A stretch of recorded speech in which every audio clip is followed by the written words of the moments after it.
The night started with wires, not with danger.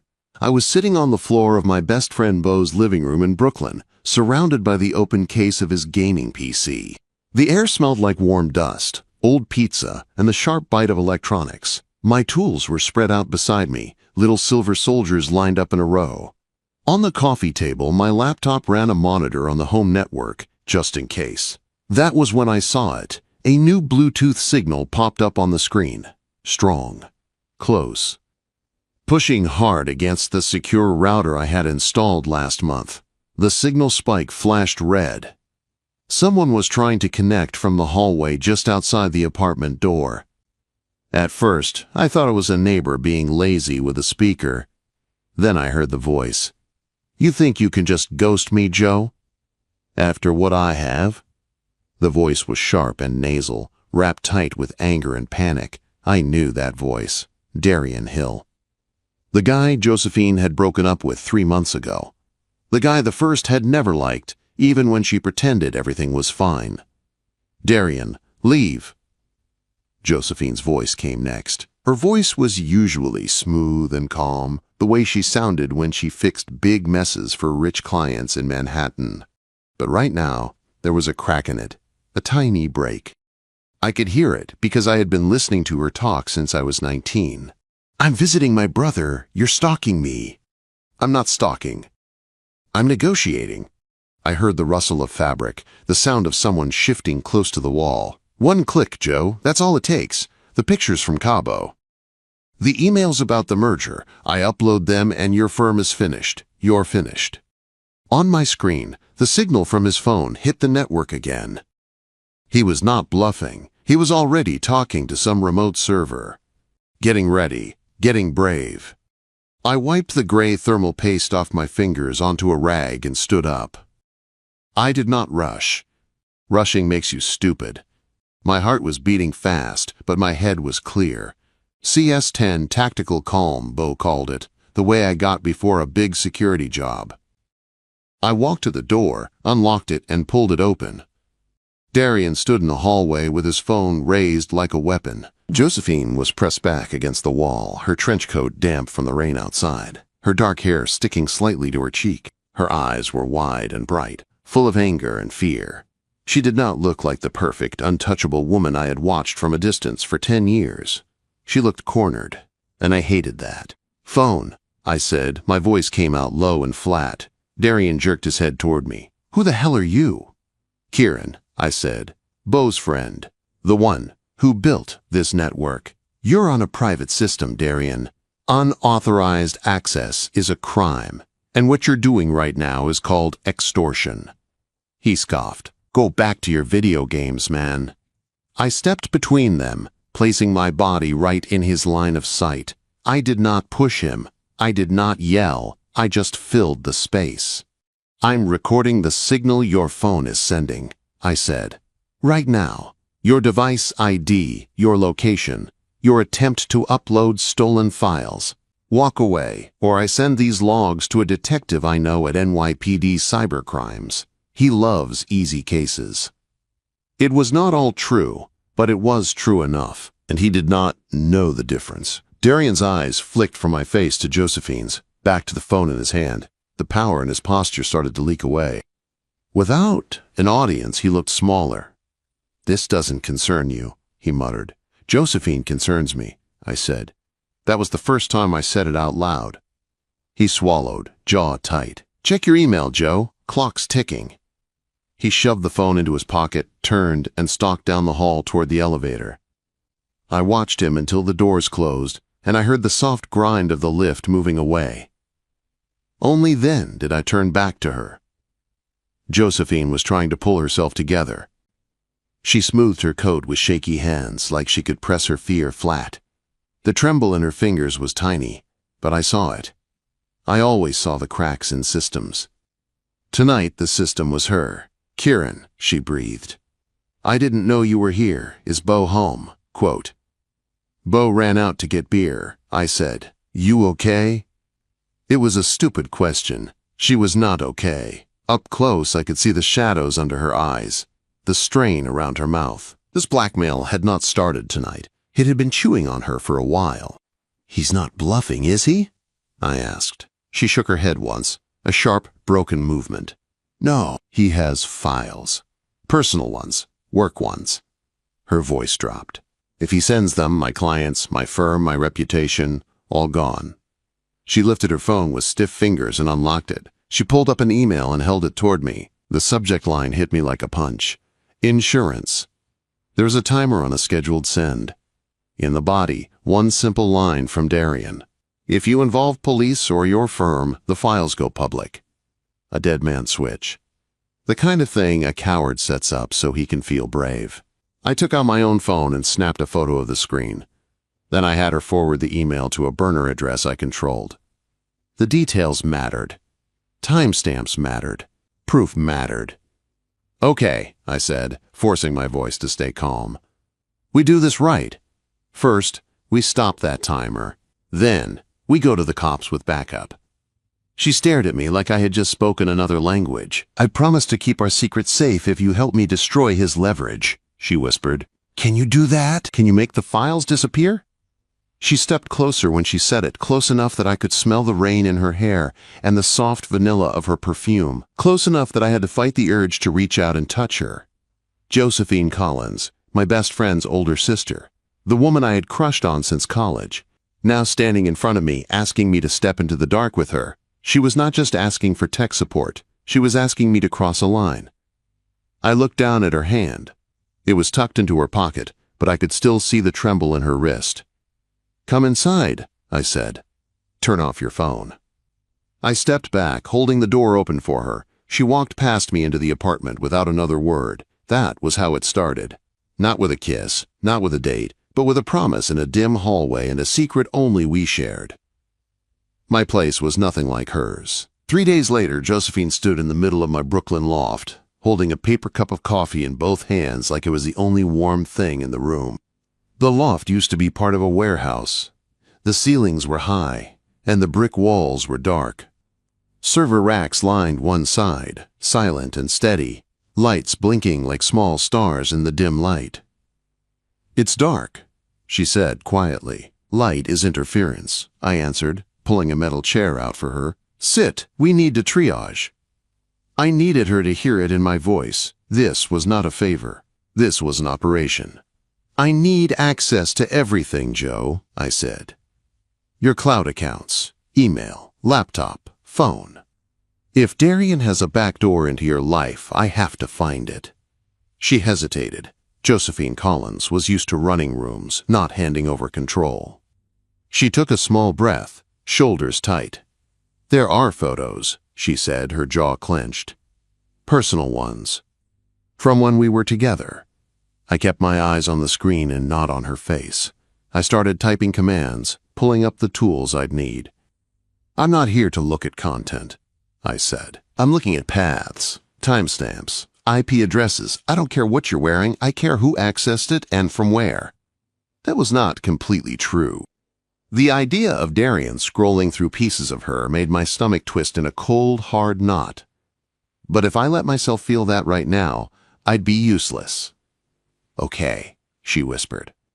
She slid her phone across the desk. It was still warm from her hand. I plugged it into my system. "I'm going to clone your device," I said. "It'll take about an hour. While that runs, we need to talk about your physical security." He showed up at Bo's place. "That means he's tracking you somehow." "I turned off Find My Friends," she said quickly. "That's cute," I muttered, "but he's probably using something better." "A mirror app. Or he cloned your SIM. Did you ever leave your phone with him unlocked?" She stared out at the rain on the big warehouse windows. "We lived together for 6 months," she said. "He knew my passcode." I typed faster, fingers moving on instinct. The cloned image finished. I dug into the installed apps, the network activity, the hidden processes. A few minutes later, I saw it. A fake system update that did not match the OS version. "Got you?" I said under my breath. "He has a mirror app running in the background. It sends your texts in real time to his device." She made a small sound, like someone had just punched the air out of her. "This is good news," I said, turning my chair halfway toward her. "It means he's been sloppy. And it means now We can use this. We control what he sees. I stood and walked over to where she sat. I wanted to put a hand on her shoulder, to ground her, but my hands stayed in my pockets. The space between us felt charged, not just with fear, but with something else I did not want to name yet. "You're safe here," I said. "This network is air-gapped. Nothing gets in or out unless I let it." She looked up at me, eyes brighter, sharper. The panic was still there, but it was starting to make room for something more familiar in her face. Focus. "So we're in a bunker," she said, a tiny tired smile tugging at her mouth. "We're in a fortress," I corrected, "and we're going to burn his leverage to the ground." After that, life fell into a strange rhythm. Josephine still went to work during the day. She had a huge charity gala coming up, the biggest event of her year. But at night, she came to my loft. She brought takeout in paper bags, setting it on my counter like we had been doing this for years. Thai. Indian. Things with spice and heat I usually forgot to order for myself. I would be at my desk, 3 monitors glowing in the dark, tracing Darian's online steps. She would kick off her heels, curl her feet under her on my old couch, and watch me work while she answered messages on her laptop. I learned small things about her that no blackmail file could ever show. She drank tea when she was stressed and whiskey when she was angry. She hated quiet, but she hated pointless noise even more. She listened. When I explained a firewall or a server, she did not pretend to understand. She asked until she did. One Tuesday night, she was pacing behind me while I ran a brute force attack on an encrypted zip file I had found in a cloud folder linked to Darian. "This is taking too long," she said, rubbing her left temple. "The gala is in 10 days. If he releases anything before the donors sign, I am done." "He won't," I said, eyes on the code. "He's waiting for maximum drama. He likes to watch you sweat." "I am sweating, Kieran." I turned my chair. She was wearing a silk blouse and a pencil skirt from work, but her shoulders were tight, and her eyes were dull with the start of a migraine. I stood up, crossed to the tiny kitchen, filled a glass with water, and grabbed the bottle of ibuprofen. I set both down on the coaster beside her, without a word. She stared at the pills, then at me. "How did you know?" she asked. "You rub your left temple when it starts," I said, "and your left eye squints a little. You've been doing it all night." She just looked at me for a long moment, the kind of look that made it hard to breathe. "You notice everything, don't you?" she said softly. "It's my job," I answered. "Patterns, anomalies." "I'm an anomaly?" "You're the priority," I said before I could stop myself. The words hung there between us. She took a small step closer. We were close enough now that I could see the tiny freckles on her nose, the faint scar on her chin she always covered with makeup.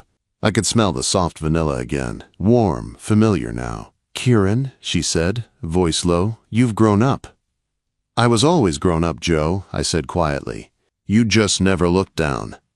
It was a risk, a line I could not take back. She held my gaze, really studying my face. The rough stubble on my jaw, the dark circles under my eyes, the stubborn set of my mouth. Something in her expression shifted. "I'm looking now," she whispered. Her hand lifted like she was about to touch my arm. I wanted her to. Badly. But not while she was scared and I was the only solid thing in the room. I took a half step back, a controlled retreat. "Drink the water," I said, my voice rough. "I found something in Darian's metadata. He's not doing this alone. He's using a server in New Jersey. I need you to authorize a quiet subpoena request. No one at the firm can know yet." The moment snapped like a thread. She straightened, back in work mode. "Show me," she said. We leaned over the screen together, shoulders almost touching, the air between us tight with both danger and something that felt a lot like want. The next hit did not come through a network. It came on my phone at the gym. I was on a treadmill, trying to burn off the frustration of another dead end, when an alert flashed on my screen. I had set a news watch on Josephine's name, just in case. A gossip blog had posted a blind item. No names. But anyone who knew her would know. Which high-flying crisis manager is about to face a crisis of her own? Rumor has it explicit emails from a certain Cabo trip are circling the dark web. I swore, grabbed my bag, and ran for the door. By the time I reached my building, Josephine was already in my loft. She had used the spare key I had given her for emergencies. She was standing by the window, arms wrapped around herself, staring out at the gray city. "He saw us," she said, voice flat. "Who?" "The Post mentioned a younger tech bodyguard," she said. "Darian knows I'm with you. He knows you're helping." I dropped my bag and went straight to my desk. My fingers flew over the keys, pulling up the latest hits on my firewall. There it was.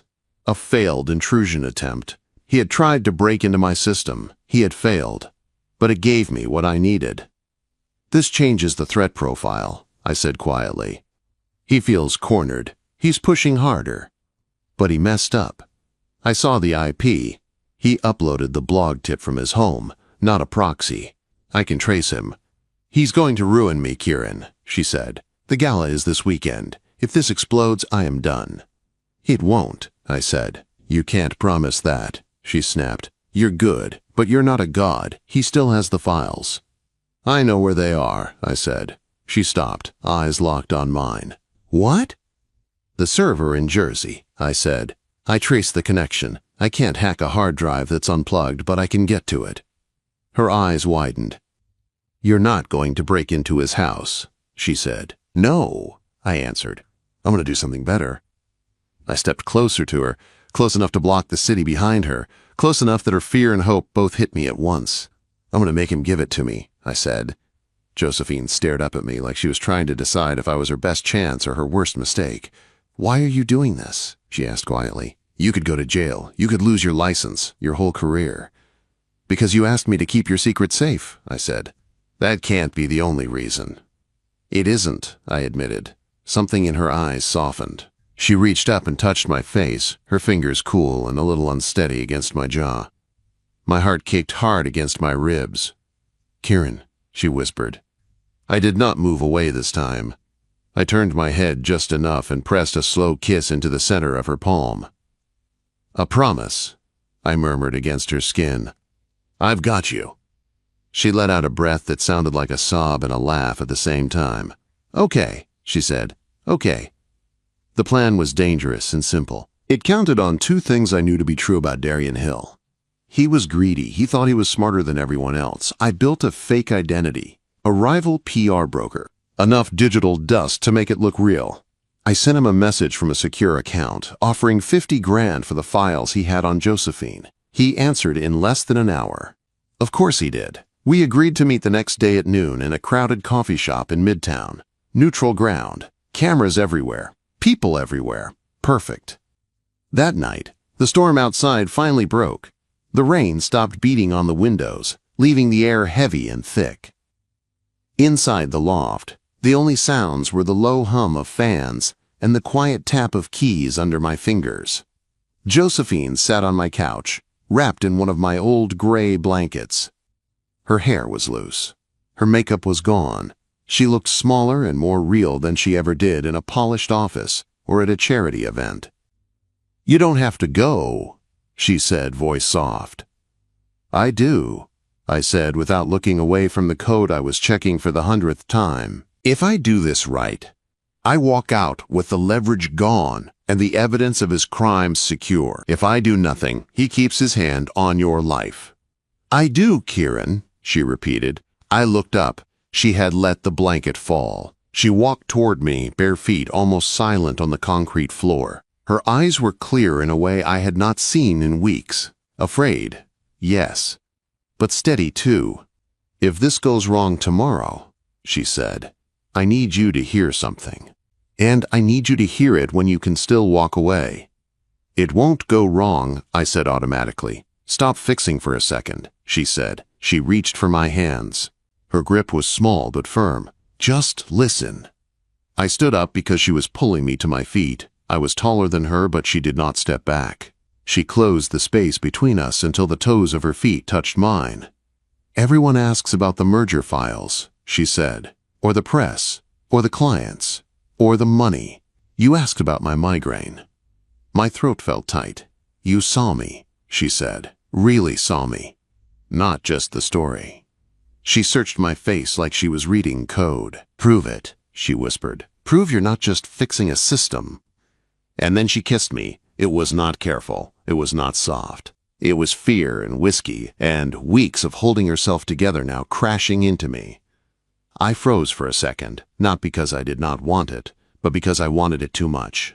I put my hands on her jaw, just enough to steady her, and lifted my mouth a breath away from hers. "Tell me to stop," I said, my voice low. She swallowed. Her eyes were wide and clear. Then she gave one slow, solid nod and pulled me back down to her. That was all I needed. I wrapped one arm around her waist and kissed her back with 10 years of quiet, wanting finally let off the leash. The edge of the desk bumped my hip. A hard drive rattled to the floor. For once, I did not care about the equipment. She broke the kiss first, resting her forehead against mine. Our breathing was uneven. Her hands fisted in the front of my t-shirt. "Tomorrow matters," she whispered, "but so do we." The part of my brain that normally counted risks tried to start up. I shut it down. For once, I let the system go dark. I reached over, hit the power button on the monitors, and watched the screens fade to black. I pulled the blinds over the big windows. Outside, the city kept shouting. Inside, the loft finally went quiet. Morning found us on the couch, both still in yesterday's clothes, with a cold cup of coffee sitting on the table in front of us. Her head had ended up on my shoulder. Our fingers were laced together like it was the easiest thing in the world. For the first time since this started, the panic in her eyes was not the first thing I saw when she looked at me. "You ready?" I asked. "No," she said honestly, "but I trust you." That would have to be enough. The coffee shop at noon was bright and unforgiving. Floor-to-ceiling windows, steel chairs. People in suits and jeans and hoodies, all holding their little paper cups and phones like shields. I sat at a corner table where I could see the door, the counter, and the street outside all at once. A cheap burner phone lay face down next to my own. On my wrist, under my sleeve, a watch camera recorded everything. At 12:05, Darian walked in. He was wearing a shiny suit that tried too hard. His hair was slicked back. He carried a worn leather bag like it was a prize. He scanned the room, looking for the fake broker he thought he was meeting. "Mr. Vane?" he asked, stopping at my table. "Hello, Darian," I said. His eyes narrowed. Recognition hit fast. "You," he said. "This is a setup." He grabbed his bag like he was going to bolt. "Sit down," I said, my voice calm but sharp, or I play the recording of our call to the officers in the unmarked car outside. He froze. Then he sat. "You're bluffing," he muttered. "I don't bluff," I said. "I verify." I slid a thin folder across the table. He opened it. Inside were printed screenshots of his own network activity. Timestamps. IP addresses. File names. "You logged into a dark web forum from your home Wi-Fi," I said. "You used your own connection to threaten to sell stolen files. That is intent to distribute stolen private property. Minimum 5 years if my friend at the DA's office is in a good mood." He tried to laugh, but it came out weak. "You think logs scare me?" he said. "I still have the drive. If I don't check in within an hour, a bot posts everything. You can't touch that." "Yes," I said. "I can." I pulled out my tablet and turned it slightly so he could see the screen. "I accessed your server 20 minutes ago," I said. "Using the credentials you kindly typed into the fake contract I sent you this morning. You thought you were signing a sales agreement. You were really installing a rootkit."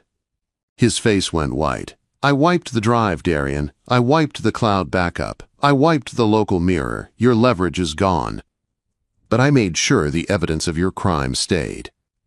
His mouth opened and closed like he could not find a file to run. "You can't," he whispered. "It's done," I said. "And I'm not the only one you have to answer to." I nodded toward the door. Josephine walked in. She was not hiding. She wore a sharp red suit that made every head in the shop turn. Her heels clicked on the floor like a countdown. Her shoulders were straight. Her chin was high.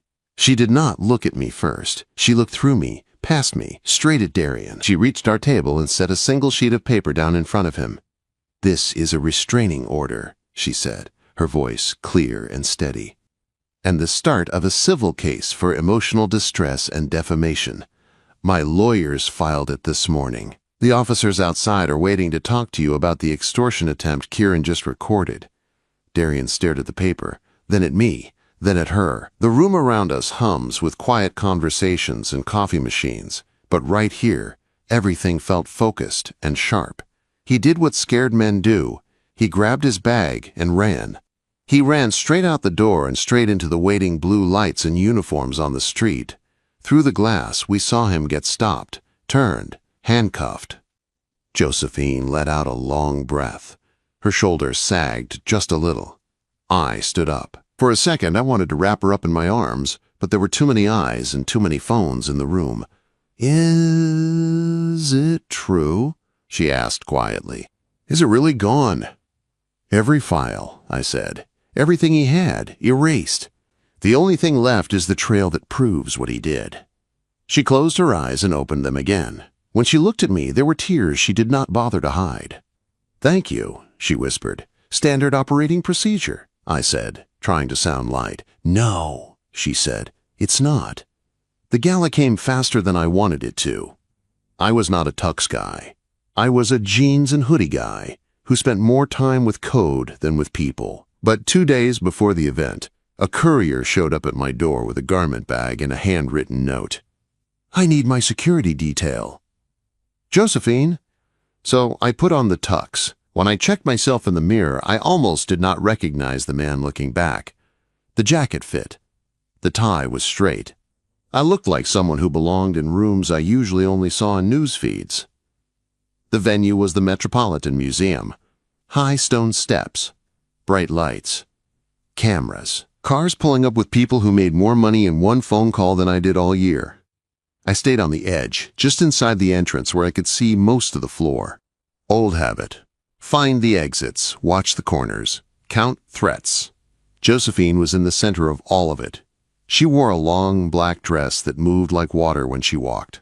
Her hair was up, a few soft pieces loose around her face. She was laughing with a group of donors, the sound light and easy. For the first time, I saw what she looked like when she was not carrying a secret like a weight. I kept my eyes moving. A man in a cheap tux drifted behind her, phone in his hand, angled low. I caught the reflection in a glass case before I saw him straight on. He lifted his phone, trying to get a shot under the bright lights. I stepped forward, smooth and quiet, and put myself between his camera and her. "No recording in here," I said, low enough for only him to hear. He tried to play dumb. "I am just texting," he said. I turned my wrist so he could see the security badge the event staff had given me. I held my own phone up, screen dark, but my posture said I could make a call he would not like. "Put it away," I said. "Or I walk you to the museum security desk and we talk to them together." His eyes flicked past me. 2 real guards had already noticed and were watching us. The man swallowed, shoved his phone into his pocket, and faded into the crowd. Josephine never stopped her sentence. Never turned. Never broke. But when she walked past me a minute later, her fingers brushed against my wrist. A light touch. A silent thank you. I spotted Bo across the room holding 2 beers like he had found the only normal thing at this rich party. His eyes widened when he saw me in a tux. "Dude," he said, walking over, "you clean up nice. Since when do you work security?" "Something like that," I said. He glanced at Josephine in the middle of the room. She was glowing. There was no other word for it. "She looks happy," he said. "I have not seen her like that in years." I followed his gaze. As if she felt it, Josephine turned. Her eyes scanned the room, moving over suits and gowns and cameras, and landed straight on me. She smiled. Not the practiced, pretty smile she used for clients. A real one, soft and bright and sure. "Yeah," I said, "she does." She excused herself from her group and started walking toward us like she had a clear target. Bo watched her approach, then looked at me, then looked back at her. "Oh," he said. Then his eyes went wide. "Oh." Josephine stopped in front of us. "Give us a minute, little brother," she said. He looked between us. He saw the way she stood close to me, the way I angled my body toward her without thinking, the way her hand relaxed as soon as she was near. He grinned, clapped me on the shoulder, and backed away. "I will be at the bar," he said. "Try not to crash the servers, man." Josephine stepped into the space he left. The music and voices rolled around us, but it felt like we were standing in a quiet pocket. "You are standing in the corner," she said. "Best vantage point," I said. "I can see everything from here." "I do not want you in the corner," she said. "I want you next to me." "Joe," I warned, "if we stand together on that floor, people will talk. The scandal may be dead, but gossip never is." She lifted her chin. "Let them talk," she said. Then, right there in front of people who hired her and people who tried to beat her, she reached out and took my hand. Not a quick brush. Not a secret tug. She laced our fingers together like it was the most natural thing in the world. "I told the board today we are updating our cybersecurity policy," she said lightly. "I also told them I hired an exclusive consultant to handle all high-priority assets. Permanently." "Permanently," I repeated, thumb brushing across her knuckles. "So he is not allowed to work for anyone else." "Exactly," she said. "He is mine." The word landed in my chest like a key turning. "That sounds like a hard contract," I said. "High risk." "High reward," she answered. I squeezed her hand. "I will sign it," I said. We did not stay at the gala until the end. She made a graceful exit, handed off duties to her team, and pulled me out into the cool night air. We did not go to her place or mine. We went to the precinct. It was not romantic. The chairs were plastic. The lights were harsh. The floor smelled like coffee and cleaner, but it was necessary. We sat side by side in a small office while a detective scrolled through the files I had brought. Packet logs, screenshots, the recorded call, the blind item printout, the restraining order. Josephine read every page before she signed. Her hand did not shake this time. When she pushed the clipboard back to the detective, it felt like the final click of a door locking shut on the past. "That is it," he said. "We will keep you updated." We stepped out of the station into the cool night. The rain had stopped hours ago. The city smelled cleaner, like wet concrete and fresh air. I waited by the curb, hands in my pockets. She walked toward me, heels clicking against the sidewalk. She did not look back at the building. "Done?" I asked. "Done," she said. She moved closer, sliding her hands up my chest until she could feel my heartbeat through the thin dress shirt under the tux jacket. Her eyes searched my face in the yellow glow of the streetlight. "You kept your promise," she said. "You kept my secret safe." "I said I would," I answered. She took a slow breath. When she spoke again, her voice dropped to that low, husky tone that always made the rest of the world fade out. "I have a new secret," she said. I raised an eyebrow. "Yeah." "I am in love with my brother's best friend," she whispered. "And I do not care who knows it." The words hit me harder than any threat Darian ever gave. They were simple. They were clear. They were everything. I did not answer with another promise. I answered by pulling her closer, right there on the sidewalk. Cars rolled past. A cab honked in the distance. Somewhere, a siren wailed. None of it mattered. I dipped my head and kissed her under the street lamp. I did not scan for exits. I did not count cameras. I did not think about risk. For once, I was not protecting a system. I was choosing a person. When we finally pulled back, her forehead rested against mine. Her fingers twisted in my lapels. "That is one secret," I said softly. "I am terrible at keeping." She laughed, that true soft laugh, and stayed pressed against me like she had finally found a place to rest. "People think safety is about walls and passwords and locks. I build those things. I know how important they are. But the strongest security I have ever seen was not in code or steel or encryption. It was in a person choosing to stand in front of you when you are exposed. Someone who sees the parts you are ashamed of, the panic, the late-night fear, the old mistakes, and does not walk away. If you have to perform to keep someone, your heart never really logs in. If you can break down and they still look at you like you are the win, That is the only signal that matters in all the noise.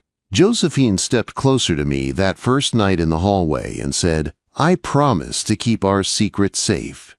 In the end, that secret was not just about files and threats. It was about us.